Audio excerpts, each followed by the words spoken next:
గోధుమ పిండితో మైసూర్ బజ్జీలు ఎప్పుడైనా ట్రై చేశారా? నేను చూపిస్తాను. వీడియోని లాస్ట్ వరకు చూసేయండి. ఒక కప్పు పెరుగు వేసుకుని అందులో హాఫ్ టీ స్పూన్ తినే సోడా, ఒక స్పూన్ ఆయిల్, అలాగే రుచికి సరిపడా సాల్ట్, కొంచెం జీలకర్ర వేసుకొని బాగా బీట్ చేసుకోవాలి. చిన్న చిన్న ఎయిర్ బబుల్స్ ఫామ్ అవుతాయి. దాని తర్వాత 2 కప్పులు గోధుమ పిండి వేసుకుని కలుపుకోవాలన్నమాట. కొంచెం కొంచెంగా వాటర్ వేసుకుని కలుపుకోవాలి. మైసూర్ బజ్జీ బ్యాటర్ వచ్చేలాగా ఇలా కలుపుకోవాలన్నమాట. తర్వాత బాండీ పెట్టుకుని అందులో కొంచెం ఆయిల్ వేసుకుని ఆయిల్ హీట్ అయ్యాక ఇలా బజ్జీ వేసుకోవాలి. మనకు అంత రౌండ్ షేప్ అయితే రావు. మీకు ఇంకో టిప్ చెప్పనా? మొత్తానికి కాకుండా మనం వేసుకున్నంత వరకు కొంచెం శనగపిండి వేసుకుని అది కలుపుకుని బజ్జీలు వేసుకుంటే కొంచెం పొంగుతాయి అన్నమాట బజ్జీలు. ఈ టిప్ మా కజిన్ చెప్పింది. చూసారా, ఇందాక దాని మీద కొంచెం పొంగినాయి.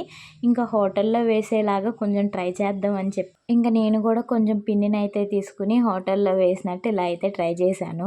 ఏదో వచ్చింది అండి, చిన్న చిన్నగా రౌండ్గా, పర్లేదు. చూసారా, కొంచెం ఇందాక దాని మీద ఇది బెటరు. ఇంకా వేడివేడిగా బజ్జీలు తీసుకుని కొబ్బరి చట్నీ వేసుకుని తింటే సూపర్ ఉన్నాయండి గోధుమ పిండి బజ్జీలు. ఇంకెందుకు ఆలస్యం, మీరు కూడా ట్రై చేసి ఎలా ఉందో కామెంట్ చేయండి.